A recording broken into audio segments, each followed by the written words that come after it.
3, 2, and 1. Ladies, gentlemen, and everyone in between, welcome to a very Christmassy episode of This is a Revolution. I'm George. I'm joined by my good friend, Mr. Dave the Mark. Dave, how are you doing on this wonderful Monday evening? I'm good, mate. I'm good. I went to my first pantomime today. Oh, love it, mate. Love it. I couldn't be more festive. I've even got my my Robbie X t-shirt on, which I only break out once a year. Oh, it'd be a bit weird if you broke out any other time of the year, wouldn't it? Mate, yeah, just rock it up at that time of Sizzler in my every Merry Xmas shirt. Hello. But I mean, to be fair, I've heard how much Robbie charges for those limited edition shirts. I wouldn't blame you for wearing it more than once a year. Mate, hey, you know, got to respect the hustle. Yeah, you got to respect the hustle, haven't you? It's love it. I've got my Simpsons Christmas jumper on. I don't know if you can see it very well. It's you might not understand the joke, but it's a stupid, sexy Flanders. That is my Christmas jumper I wore when I went for my very highbrow brunch yesterday at Waitrose when I decided to get a chai tea latte wearing my stupid, sexy Flanders t-shirt. Jumper. I love that. That is incredibly cromulent of you as well. Absolutely. Oh, look at that. Even proper use of the words as well. Love it. Love it. Well, you know what, Dave? It's nearly Christmas.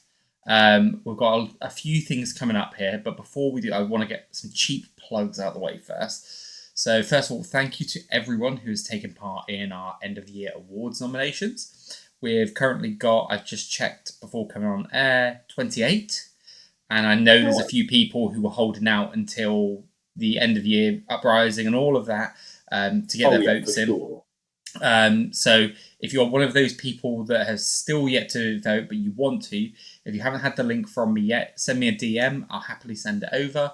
If not, you have until, say, roughly midnight on the 27th.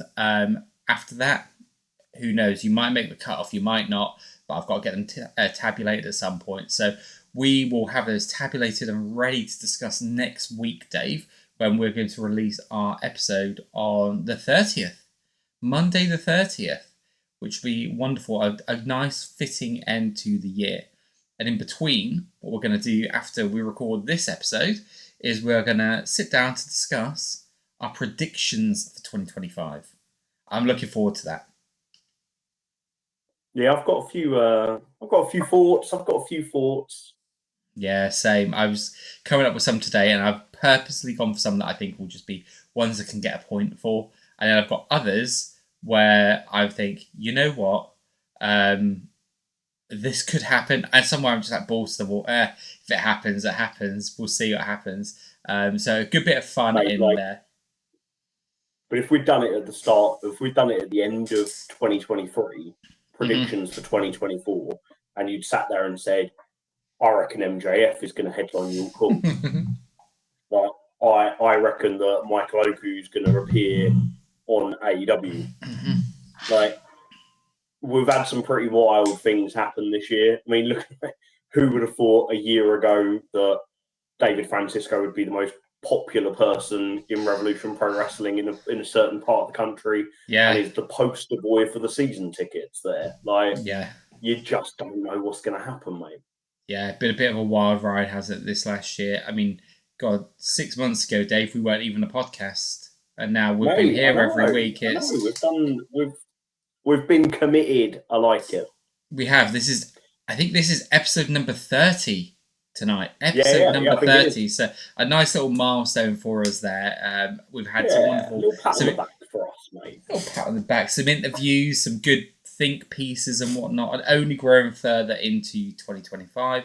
I think over the last week we've actually got another 3 or 4 new subscribers. So thank you to everyone who's recently joined up, who's watching us. Please do, again, share all that sort of stuff, all the good stuff, like, watch, everything, comment. It only helps. And if you do have any genuine feedback about how we're doing things or ways you think we can improve, DMs are always open. We're open to whatever we think will make this show better, or really what you enjoy. Because if there's stuff that you really enjoy and you want to see more of, let us know that too, and we'll make sure to give the people what they want. Now, giving the people what they want, they're here for an Uprising review, Dave. So, yes, mate. First of all, can you actually remember your predictions from last week? I think I can remember most of mine. I know that I absolutely tanked it. I think I got more wrong than I got right. Nice. I mean, that's not a bad thing, right? Like, I always quite like it. Like, not you sometimes get the ones where you go, oh, this is what I think will happen, and then it doesn't happen, but it doesn't make sense. Right? I don't like those kind of ones. But when results and things do make sense, and you go, oh, this was what I was expecting. That's quite nice, I think. But not like shitting on any other company, but one of the reasons that I really stopped watching WWE, and we're not talking about current WWE product, I understand it is in much, much better state than it was when I stopped watching.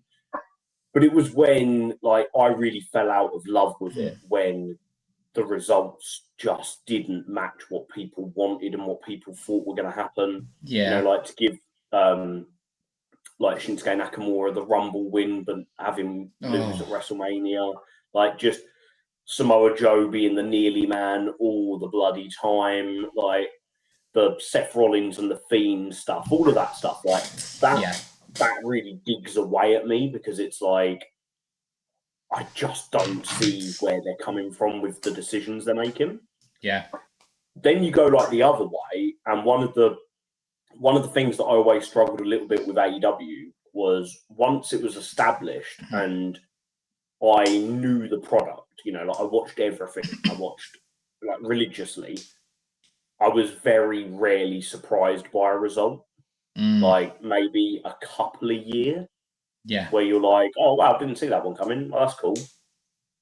But more often than not, it was, well, that's the logical thing, and it's very clear who's going to win that. Yeah.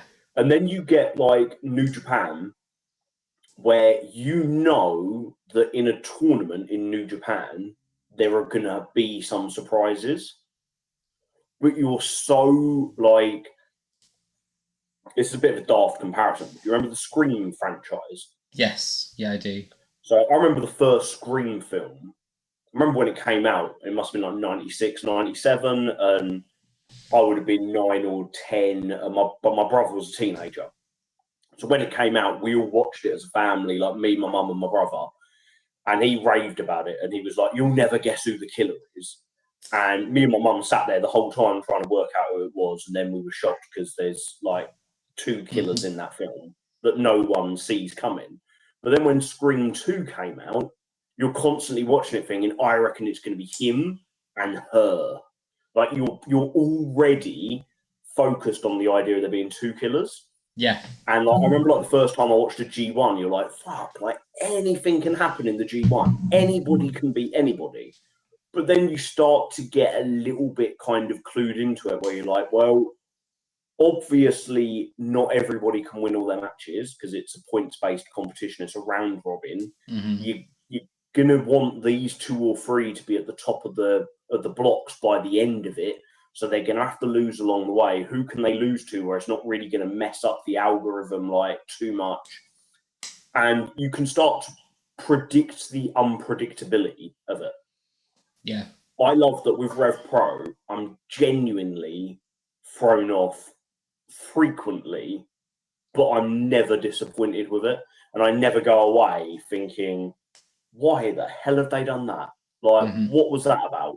It's all right. And I know I'm a mark, I bloody brand myself as being a mark, but it's genuine. I genuinely feel like that. I go away always thinking there's so much to now explore as to where we're going. And this Saturday,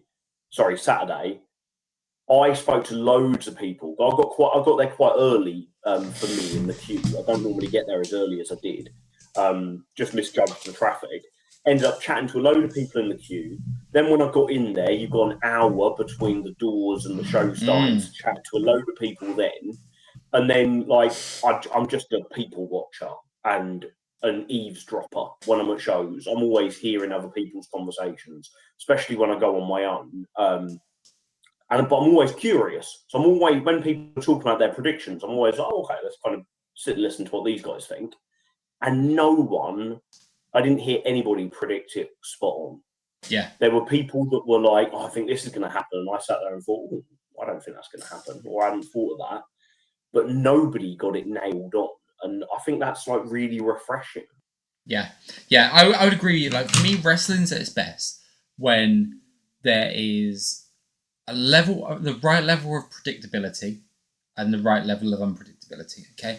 So what you said there about, and again, giving people what they want, but not always giving people what they want, but giving people the payoff, right? So the stuff with WWE, you said that was about the era that I watched religiously, like, right? So that kind of run with Shinsuke Nakamura when he first came in, he was my and my wife's favorite wrestler, right? That's the one that we got into watching NXT together. It was because of him that I took her to her first live event for WWE because she wanted to see him live. We even used his song as part of our entrance in our wedding. When we came into, like, for the after party bit, we had that, like, where the drop comes on the violin, we opened the doors at the same time and walked into that. Like, I'll try and find a video out and send it over to you because I'm sure my friend's got one. But like, that was how into WWE we were, and I think the Fiend and Seth Rollins stuff, like you said, was kind of that, and the Rumble win, but not the title. All of that sort of stuff is the, hey, here's this, but we're not giving it to you, and never paying it off, right, in the way that the fans want. And then AEW, like you said, there was just too much predictability, right? And it's not a bad thing, like, to have predictability. Sometimes you need it. You need to have that predictable. Yeah. It's logical, he's going to do it. Yeah, right. It's the logic behind it, logic-based predictability. And that's what, again, I'm really a fan of with Rev Pro, is that when it happens, the logic is there. I won't lie, there'll be sometimes where I don't necessarily see the logic of where we're trying to get to, but it never feels like that was totally left field. I mean, actually, maybe there was one match for me on this show that did feel a little bit like that, but not in a way, just other than I didn't expect to see it happen. But I know there'll be a plan there, and that's the thing, right? That, again, we keep saying trust the process. People will be like, God, they're both fucking marks, right? Because we say this a lot, trust the process, but for me, Rev Pro's done enough to really give them the benefit of that. Yeah. It's deserved. Mm-hmm. Yeah, if a company does stuff and goes, this makes sense, this is good, I'm liking this, wasn't expecting that, but it's led to something good, here's these breadcrumbs left, right and centre, and you go, what path are we going to follow?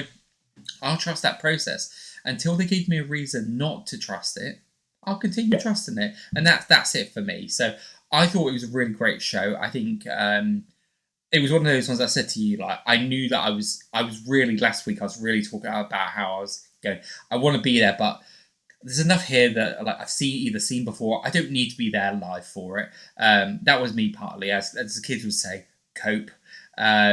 Just coping with the fact I'm not going to be there for it. And did you get the FOMO? I did, but not the level I thought I would.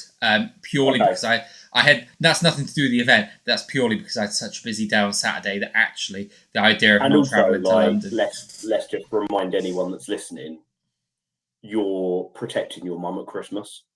Yeah, that's exactly it. Yeah. This isn't just, I didn't really fancy it, it's a bit busy in London, I didn't want to, have to sit on a busy train. You're literally talking about protecting a vulnerable woman at Christmas time. Like, and I will tell you right now, I was sneezing all the way through it. Yeah. I literally sat down, and as soon as it kicked off, I was like, oh, here comes that cold that my kids have had all week. It's finally kicking me. Like, there would have been loads of people, like, not feeling at their best there. And mate, I remember it in COVID when it was like, I was going to work every day, but very conscious that I was like, I also have to do a bit of caring for my mum and dad in terms of delivering them food and stuff like that. And it's like, but they're also both critically vulnerable. Yeah. Serious stuff, man. Yeah, and I also got COVID at Uprising last year as well. I was fine. Really? I was absolutely fine. And I look, I don't know if I got it there, but it seemed to be, I was fine on the way up. And then on the train home, I was coughing up a lot. And I woke up the next morning and I was like, just going to do a test. Oh, COVID. Yeah. So either I got it just before that or I got it at Uprising. I thought, I just can't. But no, it was a great show. I thought it was a massive, again, we talk about this a lot and we'll go into this in more detail for end of year. But this was a massive step up on Uprising of last year for me as well. And I thought Uprising of last year, Uprising was great last year.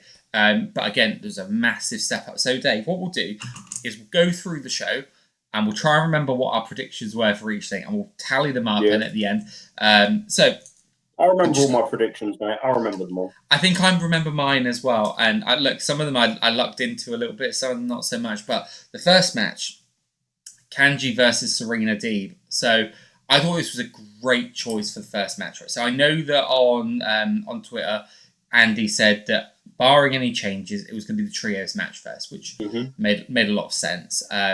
Clearly, something did happen there because Will Caven wasn't there and Ethan Allen had to take his place. So Caven was at the show, but he wasn't well enough. Yeah, which feel for the lad. He's done such great work this year that you feel for him not being able to have that. Yeah, but again, we had a great replacement. But Kanji and Serena Deeb, this was amazing. Like we talked it up last week about how great we thought this one could be. And look, we've said this all along throughout the year. Kanji's had a great year. Like her match in progress with Nina Samuels really opened me up to just how good her technical ability was. We've seen matches throughout the year. We've seen that Steph Care match as well. I thought was very good and was one of those ones that was considered for my best matches of the first half of the year. This one, I think, very easily goes into my top 10 matches for this half of the year. I thought it was superb. I thought both of them brought their A game. I think we know what Serena's about. We know what Kanji's about. But you can put two people in the ring who have never met before and they can gel and they can not gel. I thought these two just went together like that. And also, like, watching Serena Deeb live, like, genuinely, not like blowing smoke, but it was genuinely a privilege to watch her live because she is that damn good. Like, genuinely, like my favorite women's wrestler outside of the UK. You're talking like her, Riho, Io Sky. Like, I'll be the first to admit I don't know a lot of in Japanese women's wrestling. I've never followed Stardom or the Joshi scene. So no disrespect intended to anybody over there. But from the companies I've watched, like AEW, WWE, NXT, Ring of Honor, MLW, stuff like that, NWA Power back in the day, like for me, there was like certain wrestlers that when I saw them was just like, these guys are top level. And when I saw Serena Deeb for the first time, I felt like that. Watching her live, I completely understand why. Like everything that she does is done masterfully. Yeah. Everything from her delivery to her selling to just the way, like her presence, everything was nailed on. But that can be challenging because when she is at such a high level, the person she is facing has to be able to match it. Otherwise, she has to slow down or things don't look as smooth. And this match was like, it was like butter. It was that smooth. Like Kanji really cemented herself I think for a lot of people. For me, like I'll go on the record now and say that I've got a top 5 women's matches in Rev Pro this year, and Kanji's in 3 of them. Wow. So for me, like the Copper Box 5-on-5, the dog collar match, Danny versus Rio that headlined the 229, and then this and Kanji versus Millie McKenzie. Like they're my top 5, and just think my top 5 therefore doesn't include Kanji versus Steph Care, which is mental. Like, so even if you were like, oh, maybe there's some wiggle room there, but it would just be me putting another Kanji match in it. Like that's the level that we're talking about. Mate, I think I know one of our questions in our for our end of year awards is wrestlers who have leveled up. I think she has to be in the conversation for that because she was a high level. Don't get me wrong, she was a really high level, but she'd had injury setbacks that take recovering from. Yeah. And this year, she has taken it to a whole new level. I think she's legitimately up there with the very best this country has to offer. Yeah, I can tell you now, Dave, that Kanji is featured heavily in the categories of Best Women's Wrestler, Leveling Up, and Best Babyface of the Year. She is love that. Massive all in those. Deserved, mate. Yeah, all thoroughly deserved. Massive in those categories. So, agree with everything you've said there. I thought it was fantastic. Loved it. I mean, yeah, just great. We knew it was going to be great, and the pressure of going on first as well. The first match sets the tone. It's a responsibility, and that's why, to me, on paper, the trios match going on first, right? Get the crowd really into it. I mean, you're starting with a really highly technical match first, right? That in itself is hard to pull off. Amazing. Just, I can't say enough great things about it. Now, I had this one down as a Kanji win. Did you? I couldn't remember your prediction for it. Yeah. Mate, well done with you, because I was going to play my wild card for Serena Deeb to win this. Yeah. But although this sounds daft, I thought it was so obviously going to be a Serena win that it would be like a bit like copping out to play my wild card on it. So you mean like I did with Mina? So I would have been wrong either way. Mate, that's why I use my wild card on Mina. I think when it comes to competition, my friend, I do not go with like being nice. I'm like, I'll take the opposite. But no, I think what I said, like, we said that, and I was like, so after match, because I think that's what we're trying to work out. I said after match, I could see like a post-match handshake, and that's where I expected the Cutthroat Collective to come out. Yeah. So didn't quite nail that bit, but got the hand. It didn't happen then though. Mm. Because it happening with Mina shows that they're after that title. Yeah. So now you've got the Cutthroat Collective involved in so many different stories, which I think is really important, because although they're a collective, they are also 5 individuals, and they're 5 top quality individuals. So you want to have like a couple of things going at a time for them. Yeah. Well, you know what? I know we said we're going to go through this card in order, but let's talk about that match now. So Mina and Danny, I thought it was a perfectly decent match, but I'll be honest, it didn't grab me in the way I hoped it would. I know we spoke about having a bit more. It was better than their copper box match. I think I'm going to have to, in the spirit of like kind of just watching it, yes, but I've only watched both of them once. I've only seen the copper box match there live, and this one obviously watching there. I don't know. I'm not saying it was a bad match. I just thought it was good. Okay, I'm not kind of any more, and that's fine. Not everything can be like a blow you. The levels of Rev Pro, right, are that everything is such a high level that when you get a match which is perfectly good, it's not a slight to say it's good, and that's kind of how I felt with this one. It was a good match, but for me the most interesting bit, and look, I'll be honest as well, part of that is because we pretty much knew the result coming into it, right? So when for me there is a lack of jeopardy, that takes away, right? So if I know the winner going into a match or stuff like that, that just for me kind of removes that little bit of who's going to win it. I had that jeopardy. Did you? Sorry, not to cut you off mid-flow, mate. No, there you go. Throw that in there. I had that jeopardy because I thought Andy played a blinder on the official Rev Pro preview for it. Really? Where he made out that if Mercedes Moné was to challenge for the undisputed British Women's Championship, there would be a lot of talk and discussion, and there'd be a lot of terms that would have to be met for that to be able to happen. Mm-hmm. And the way he did it made me, when I asked him about it, immediately think, shit, should I not have asked him that? And in actual fact, when we wrapped up, I said to him, mate, I didn't mean to throw you a curveball with the Mercedes question. Like, I hope that was all right. And he was like, no, it's fine. So we need to address it. But I was sort of like, was she just like, I saw a shiny belt, so I thought I'd call it out. And then everybody else just took it far more literally than she meant it.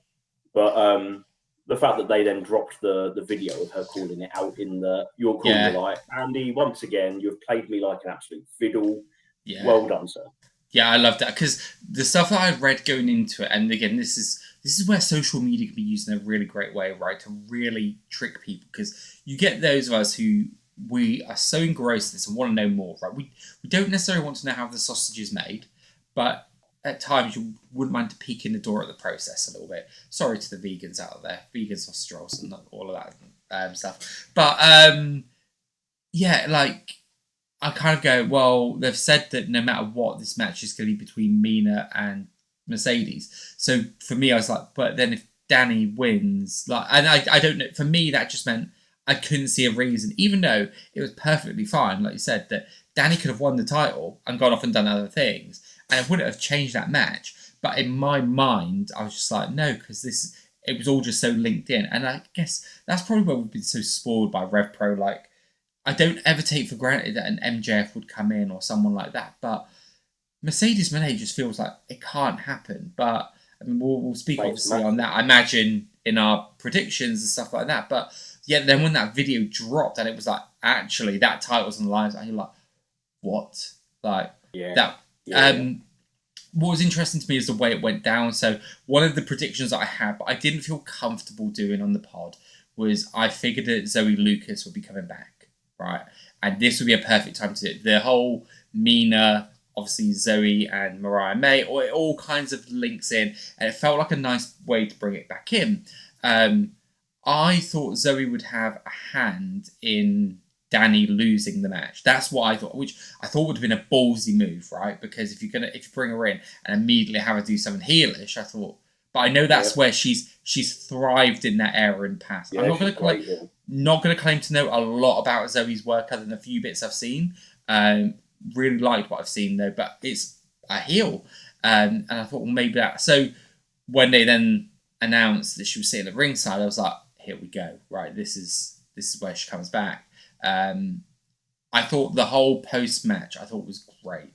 I thought the way that they just the CTC viciously went in on her, on Mina, on Danny. I just thought that was really good. It kind of feels like what AEW were trying to do with the Death Riders, where they're trying to make this group feel like they've got an effect over the whole show. That's kind of what the Cutthroat Collective genuinely feel like. They feel dangerous, and the way they left everyone at the end of that match was great. Yeah, I really enjoyed the angle. Enjoyed all of it. I enjoyed the match. I really enjoyed it. I think it was the best Mina Shirakawa match in Rev Pro so far. I think it was better than her. I think it was a step above from the Copper Box match. Mm-hmm. I don't know how long it went, but it felt like it went longer. Now, that might be that they had more time, or it might be that they just did more with their time this time around. I also, I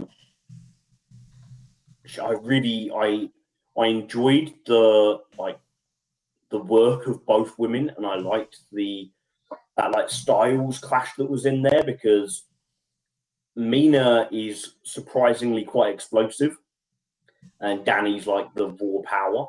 I also liked how it was placed on the card because it's like cynics would say the women's matches weren't given like pivotal spots. You know, it wasn't the semi-main, it wasn't the final match before the interval or anything like that. But actually, the first match on a show is massive, especially the way Rev Pro do shows. You know, like you start hot and then you cool down and you build up and you cool down and you build up within matches. You don't tend to put a match on to cool the crowd down. You might have a segment within a match to cool the crowd down, but not an entire match of its own. And I think that the opening match was super hot. I thought that then the trios match came on and was just this explosive fun. It was different. Then you had this, which was like serious business because it was for the championship. Yeah. And then you had the colossal Iron Man match. Yeah. Then you follow it up with a really fast, straight out the gates tag match, an international dream match, and then your main event. I thought it was paced beautifully. I thought it was structured beautifully. And I think that this was really essential within that. Yeah. Yeah, I would agree with that as well. Yeah, I thought that the position of it was really good. I don't always look at like a semi-main match as like a big deal anyway. It can be, but I've also seen that traditionally used in the match. If you look at some WrestleManias and stuff like that, that's the cool down match before the Yeah.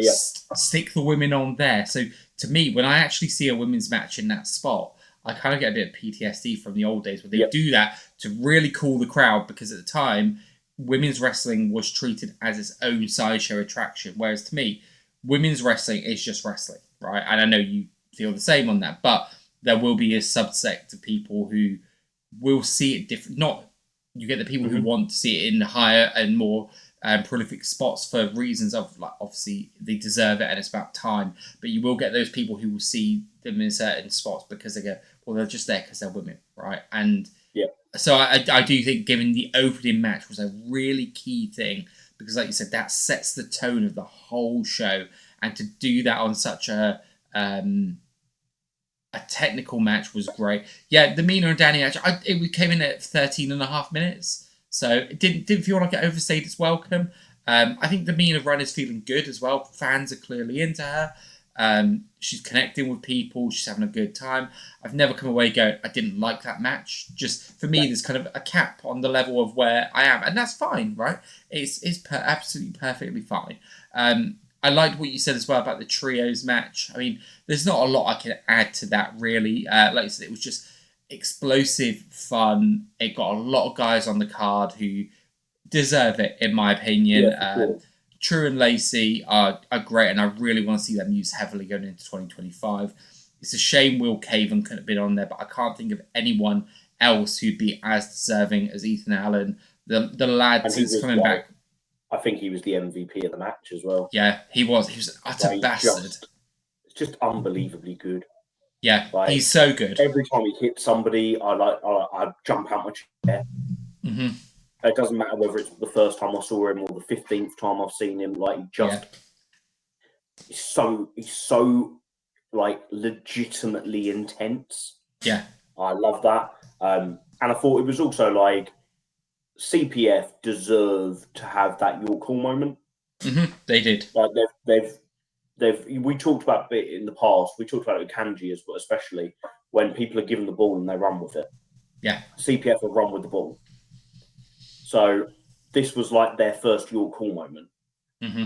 But I'm hoping that there are going to be bigger moments down the line for them, because I feel like they really add value to the tag division and what is going to be not necessarily a trios division, but if it's going to be an annual tournament, we're going to have this each year where we have this little run of trios matches.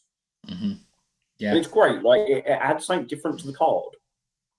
Yeah, it does. And you know what? Like we've said before about how I feel with trios matches a lot of the time. But again, all of these guys kept me invested, and that's all I can ask for, right? Yeah. Despite how I had like my things I enjoy in wrestling and my things that kind of make me hard to get involved, if they can get through to me despite that, and one of these matches did that, right? So and this was another one that did that.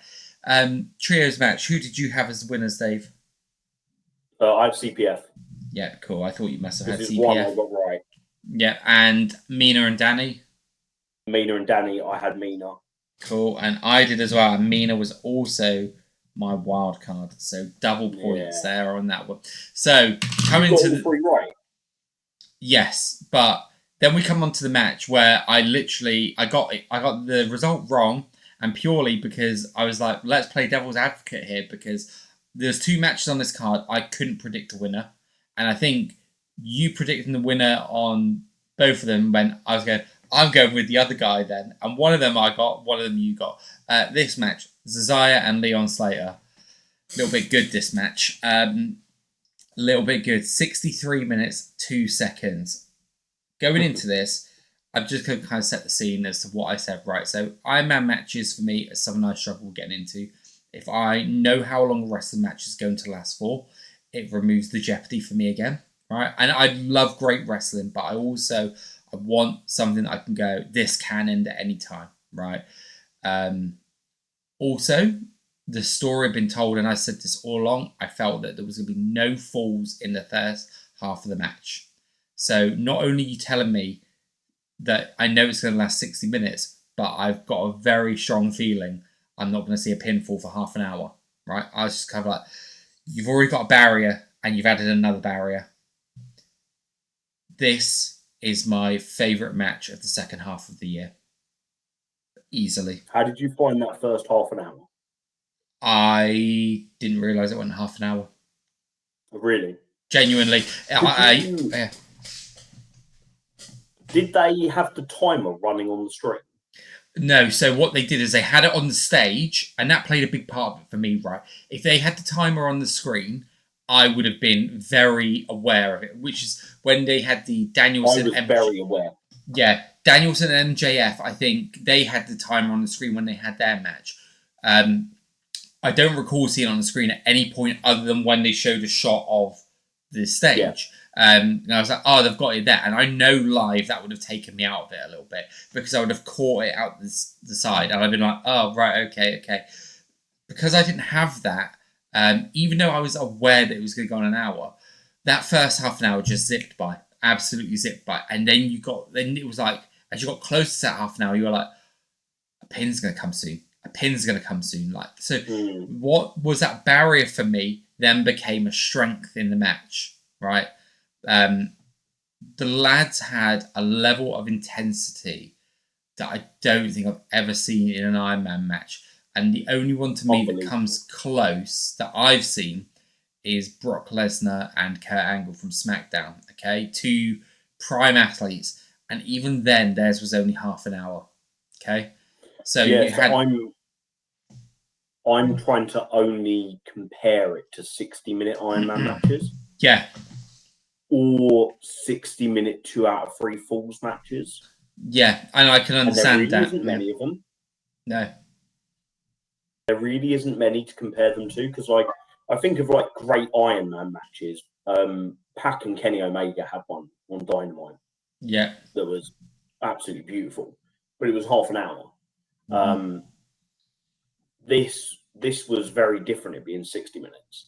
I am loath to say how high I rank it, but until I've watched it a second time. Mm-hmm.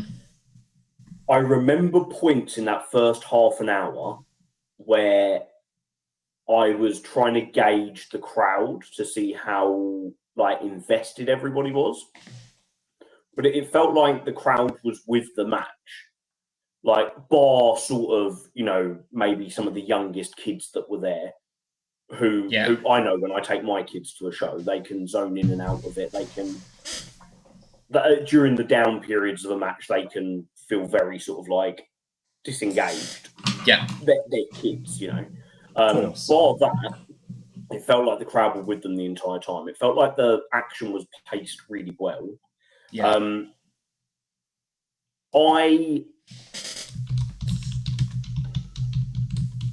I don't know if they had to go the first half an hour without a pinfall. I feel like, especially the way they wrestled the match and the way they got their pinfalls, they didn't get their pinfalls from massive signature moves that were when they were exhausted. They got a pinfall from a really tight roll up. Yeah. And Leon tapped Zozaya out. In an Iron Man match, you got to tap. Yeah. So I wonder if for anybody, and I don't know if anybody did, but for anyone like me where I was quite aware of the time in the first half an hour, maybe a fall in that first half an hour would have made it a bit more oh, okay, really anything can happen in this one. And the only other thing for me, I personally don't. It's hard. I wouldn't have had it go to overtime. I would have had Leon do everything that he did in that final 30 seconds and Zozaya kick out. And that be everyone thinking it's going to go 2-2 and it doesn't. It goes 2-1. Zozaya wins. Yeah. But playing devil's advocate, the pop in the crowd for everything that they did. Andy coming out and doing the whole "Do you want sudden death?" Like the crowd lapped it up. Yeah. So whilst I'm sitting here saying personally I wouldn't have done that, I can completely see why they did that. Yeah. And I always think, my wife's always said this to me.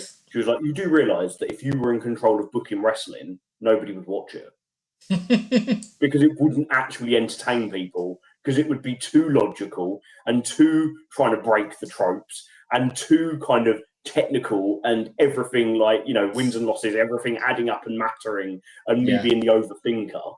She was like, "You'd end up just taking all the fun out of it." So I completely get it. The biggest thing that I want to say is this was an incredible triumph of bravery. Yeah. Andy booking this was absolute balls to the wall. Like, I have faith in these two guys because they're the two of the best in the world, not just two of the best in my company. Mm-hmm.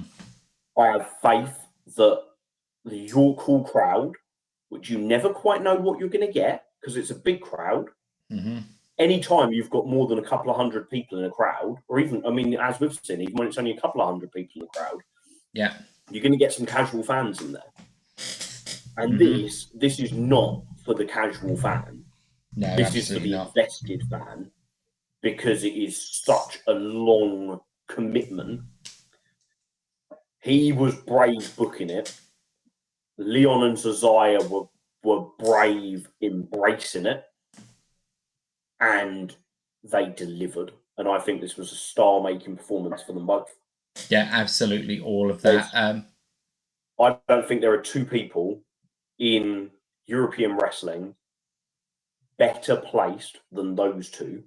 And I'm including your Luke Jacobs and your Michael Oku and your RKJs and your Alex Windsors and all those top-notch people.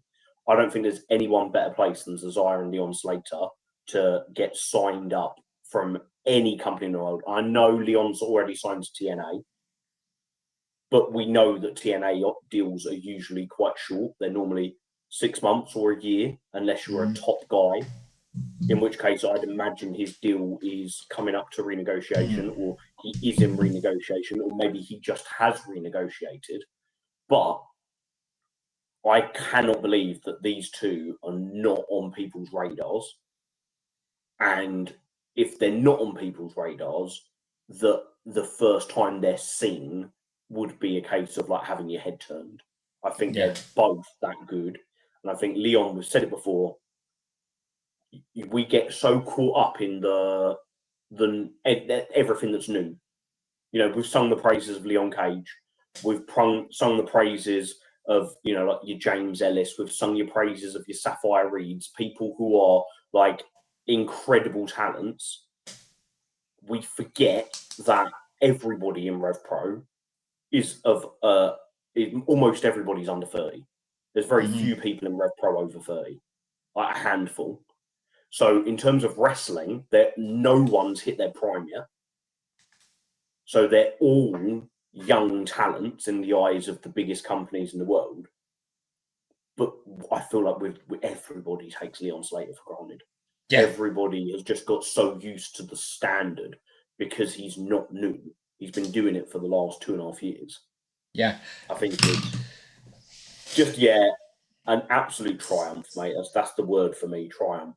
Yeah, I think I put on Twitter earlier that Leon Slater for me feels like Toni Storm, in the sense that for a long time, Toni Storm was everywhere for so long and that's such a high standard that you forget how young she is, right? She's not even 30 yet, from what I understand, or is just coming up to, or just turned 30, around that age group anyway, which for the career she's had is insane. And dare I say it, like Leon Slater, like I said, 2.5 years already, and you go, shit, he's only 20. Like, if this was anyone else, like you said, Leon Cage or someone like that, who is only a couple of years younger than Leon Slater is, realistically, like, the age gap between them is nothing, really. But, it's insane. And, I get what you were saying about your comparisons earlier, because I was trying to think of one where you've got these supremely athletic guys who have gone an hour and made it look, and I can't, right? I'm struggling to find that. Those that have yes, they're not just relying on. They were relying on story as well, but it wasn't overt story in your face story. It was the story of those both matches. got the crowd to boo them. Yeah, which that is Zozaya insane in itself. Getting a crowd to boo him is an insane achievement because nobody wants to. No, but they absolutely. had. I think it's really, really clever. And I'm sure wrestlers would turn around and say, I'm sure there'll be some wrestlers who'll be like, oh, actually, it's way easier than you think it is. Like, we know what we're doing. They're pros. But I think a lot of wrestlers would struggle to play on a crowd's emotions within a match as well as these two did.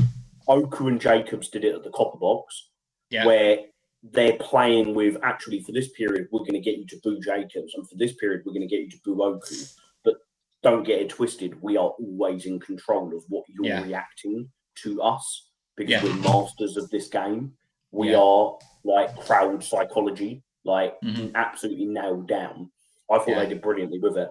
The only like long match that I can think of that FTR and Bang Bang Gang, and Kenny and Okada, where you're talking about really lengthy matches, which like were a higher level than this. Like I can't. The other long matches I can think of, we talked about Brett and Shawn before the 60-minute Iron Man match. I think this was better than that. Oh, like, easy. Like you think, and then you're just like, yeah, I think Leon Slater and Zozaya just wrestled a match better than Bret Hart and Shawn Michaels. Like two of the literally two people that were probably on 50% of wrestling fans anywhere in the world, Mount Rushmores. It's a huge triumph, mate. This was the only match that. This is also the only, not the only, but the match gave me the most FOMO from not being there. This is when I was most gutted not to see. As this match was going on, genuinely, not to make you feel bad, I was thinking about you because there were so many moments where I was just like, I think this is the one that's going to get him. Yeah, it was. It was that in the first match. The others were great. But I was like, no, but it was those two. But hey, you had Zozaya down as the winner on this one, didn't you? And did you remind me? I did. Did you? No, you use your. No, my wild card did not work out for me. Well, Dave, as it stands, you're only 5 points behind me, so not that far ahead. Now we're coming close to the end of our recording time here, so let's. You know what? Let's go through the next two matches. Well, actually, one of them. First of all, I'm just going to go to Mascara Dorada and Robbie X and just kind of give a quick thought on that. First of all, I just want to say how both of us were like, that's a Robbie X win. We both totally discounted Dorada. Absolutely, that is one where we both scored 0 on that one. Really, really great match. These two guys are at the top of their game. Absolutely top of the game. And when this one finished, my wife said better than their first match in Rev Pro. And no disrespect to that match. It was a J Cup quarterfinal match. No, semi-final match. I don't know what we're calling it when it's J Cup. First round J Cup match. Yeah, that'll do. They're never classics because whoever wins has gotten to wrestle another match on the show, and you're packing in a lot of matches in one night.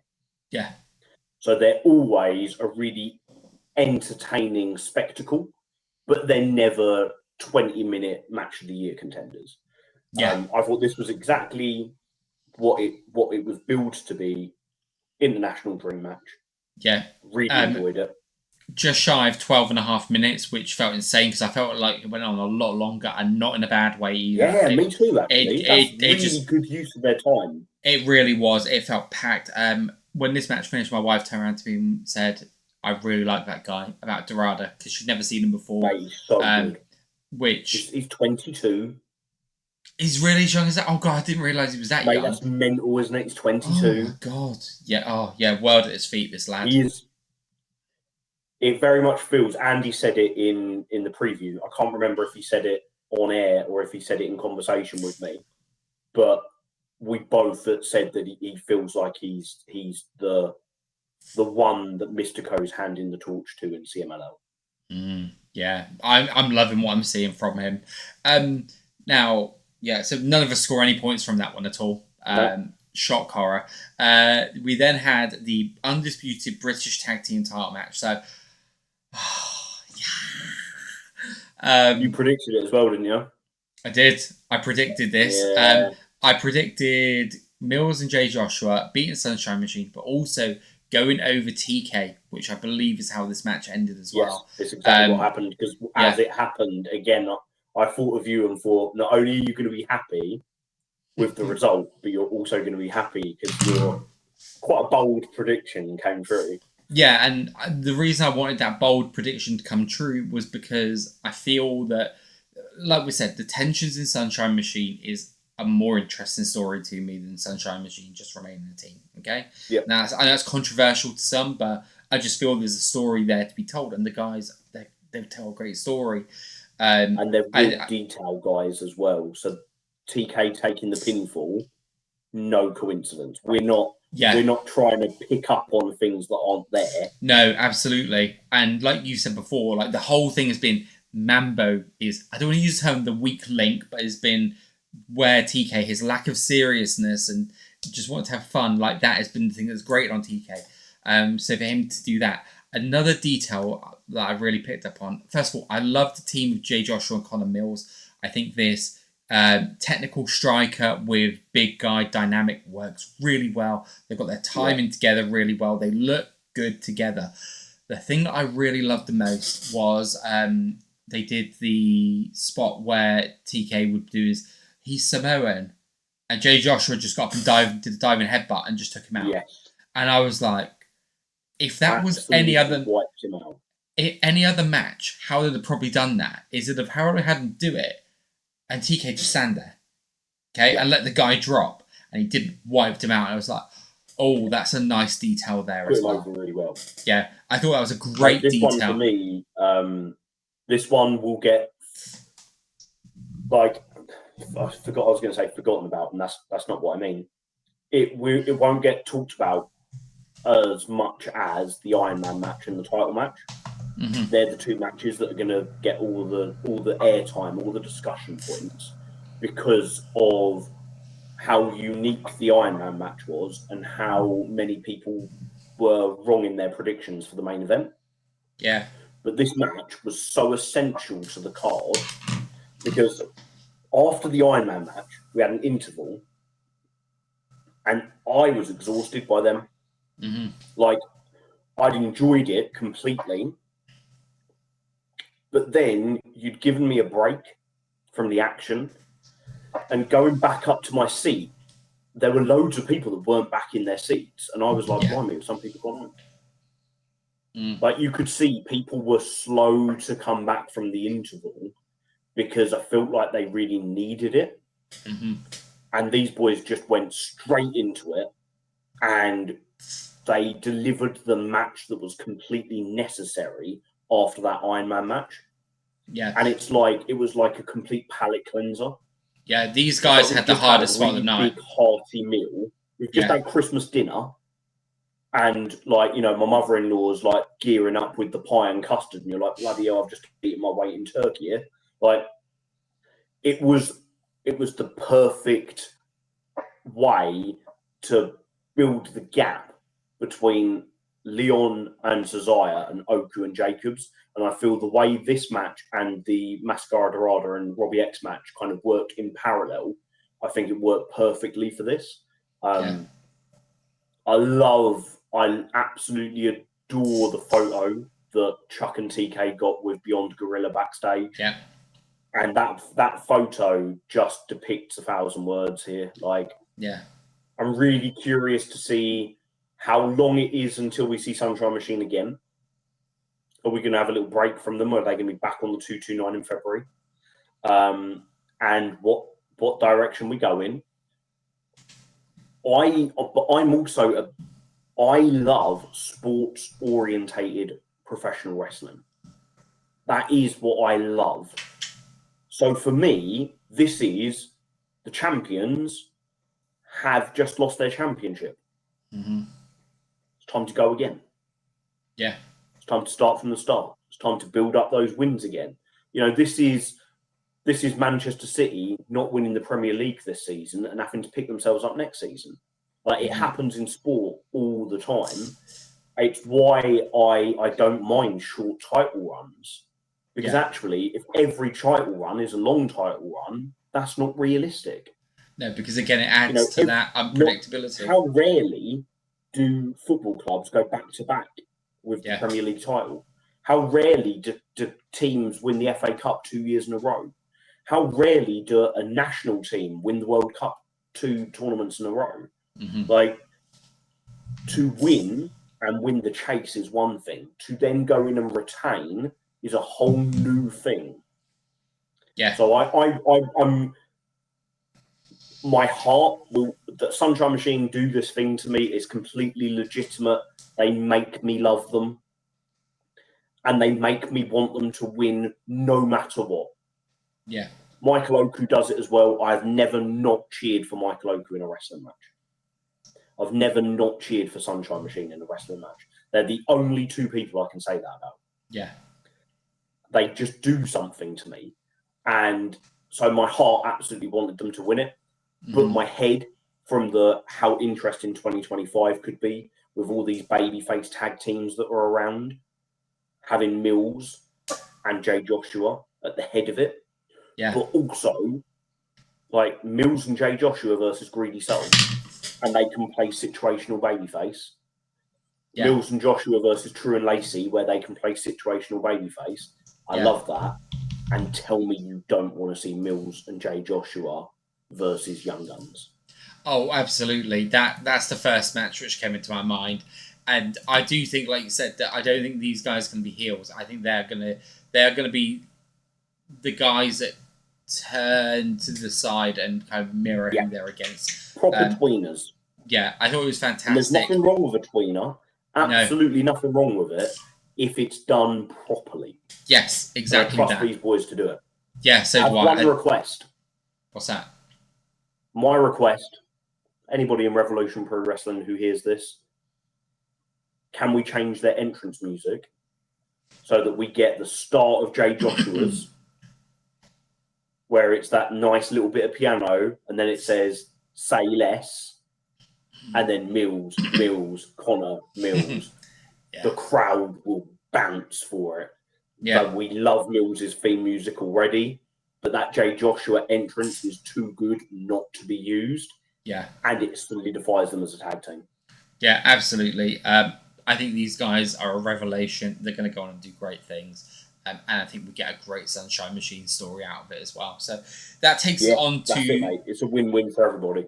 Yeah, exactly. The main event. So, I think I'm going to be slightly controversial here, Dave. And it's not controversial for the sake of being controversial. I wasn't enamoured with this match. Now, I know I need to go back and watch it. I don't know what it was. Something about this didn't grab me as being other than it was good. Now, this one... How long was it? Let's have a look. I think it was about 15 minutes. Yeah, 15 minutes 54, right?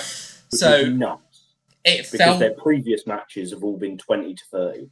So this felt super quick to me. And I think that was part of it, right? And I've always said I don't need matches to be long, right? It's about being economical with your time.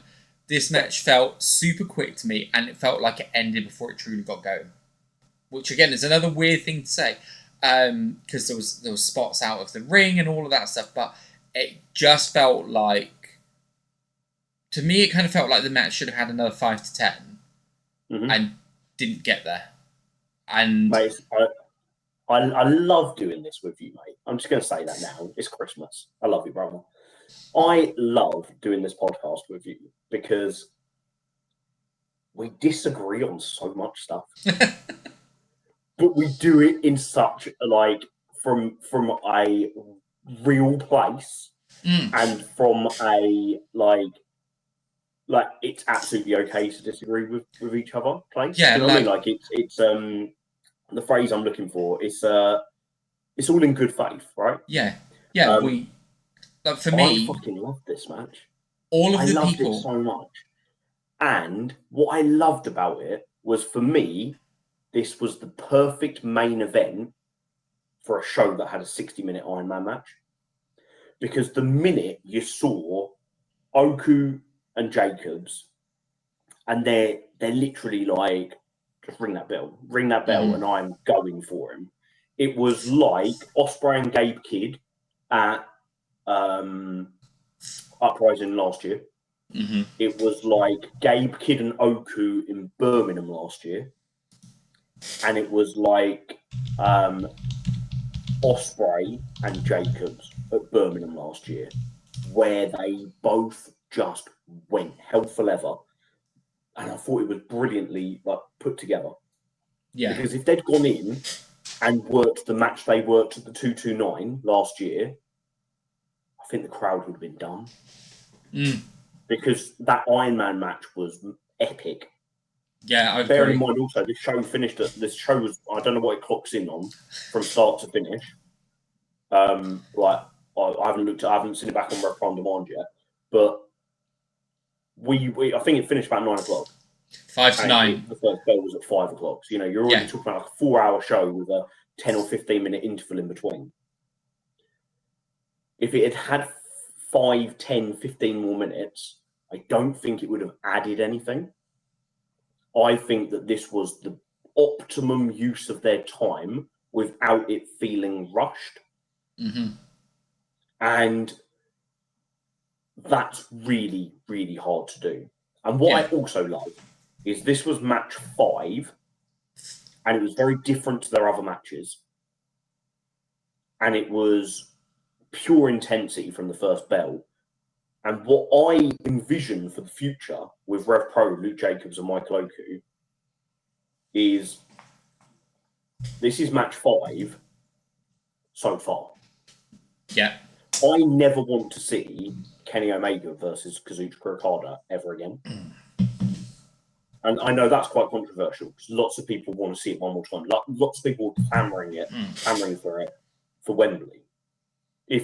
When we didn't know Kenny's health situation, they will never be able to top what they have done. They are not the same physical specimens that they were in 2016, 2017. Yeah. But I believe that Oku and Ospreay have got another 5 matches in them before anyone even gets bored of it. Not the people who are invested in it. Yeah. And I also trust in Rev Pro that if we had 5 more Oku and Ospreay matches, they'll be spread out over the next 3 years. Do you know what I mean? They're not going to be like, it's not going to be.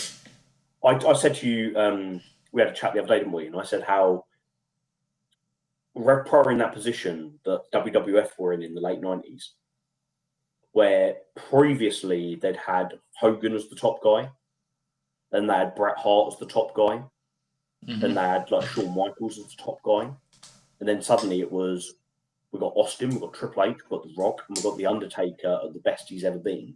Yeah. Like we've got too much quality for there to be a top guy. Yeah. And that's kind of where Rev Pro is with RKJ, Oku, Mills, and Jacobs. Mm-hmm. And then you could argue, but well, Mills hasn't actually got to the top yet. He hasn't been the top guy. Yeah. But you've also got Zozaya. And do you know what I mean? And then someone like JJ Gow would be there being like, hold on, don't count me out. Robbie X would be sitting there being like, don't count me out. I'm a top guy too. Yeah. And that's where you had Jericho and Benoit and Kurt Angle who were like, hold on. Yeah. I'm just waiting for the nod. I'm just waiting to be given the ball. And once I get given the ball, I'm running with it. So short title reigns, unpredictability, that's okay. As long as they don't fall into the pitfalls of what the Attitude Era did, where it was like, okay, well, every main event needs to be a multi-man match because we need to protect everybody. And if we're going to keep moving the titles around, we need to do it in a way where nobody keeps getting beaten. Yeah. And Rev Pro booking, and booking generally is more advanced and intelligent than it was then, in my eyes, in my opinion. So Like I'm all for this. I loved it. I loved Ricky coming back. We called it. I think most people did. It's not like we were bloody, pulling. No, they didn't, Dave. We were Nostradamus. Yeah, but he nailed it. I love the fact that he literally turned up. I don't know if you saw it all on the stream. Turned up, battered Oku, pushed the mirror over, walked straight out York Hall's front door. Yeah. Yeah, we saw all of that. Spat on the belt, like Ricky Knight Jr. is a full-blown heel now. Yeah, he is. And he needs it. Because 2024 for Ricky was not as good as 2022 or 2023, in my opinion. No. I don't think he has progressed this year. And that's not any one person's fault. I mean, you could say that he's not been booked to progress because the focus has been on other people. Mm-hmm. And then you could also say that, other people have just shone brighter. It happens. But now this for me feels like it's going to light fire under Ricky Knight Jr. Mm-hmm. And he gets mixed reactions already, and they're only going to get more mixed, right? Mm-hmm. There are people that love Agreed. Ricky. There are people that don't love Ricky. Zach alluded to it when we interviewed him a couple of weeks ago. It's the same with his whole family. It always has been. And for whatever reason, things happen that mean that that Ricky's often in the spotlight. Yeah. Well, this is gonna allow him to lean into that. Not directly, I'm not saying that. I want to be careful. Yeah. But lean into the fact that he's not trying to get cheered. Yeah. Do you know what I mean? Like when he wrestled James Ellis in Southampton, it was a bit weird. Yeah. James Ellis is trying to work heel. Yeah. And RKJ's trying to work babyface, but the crowd are booing RKJ. Yeah. And it means the whole match just feels a bit wonky. Yeah. Now RKJ is going to be an out-and-out heel and everyone's going to boo him. Yeah. Perfect. Let the guy be the biggest dickhead he can be. And when he becomes undisputed British heavyweight champion, I think we're going to have that reign of terror like we had with Ospreay, when Ospreay had Aussie Open behind him, and it just felt like they were untouchable. Yeah. So I'm glad to see Ricky get some direction. That was my main thing. One of the things I'm really keen to do is sit and watch this one back. Just find out whether it was how I felt watching it in the moment, because sometimes you can just get that spent feeling, can't you? And I wonder if part of that was it for me. I will say I have not been enamoured with Luke's title reign. I don't think it's been booked particularly well. Now, I'm not sure if there's been factors involved in that, but it's not felt, even as a short title reign, it's never felt like it's truly got going for me. Two title defences, right? Yeah, I think so. And one of them was... Am I remembering that correctly? I think so. One was Ishii. One in Germany. Yeah. The double impact against Rambo. Yeah, and Ishii. Mm-hmm. And Ishii felt like it was the one that was kind of that felt like it was the let Luke tie up the loose end, get a good win over him before he goes into something a bit more meaty. No, but it felt like that was the thing that was, because we knew we were going to tie over Ricky and Oku, so let's tie this end up before we move on to the next thing. It felt like the launching pad for his title reign.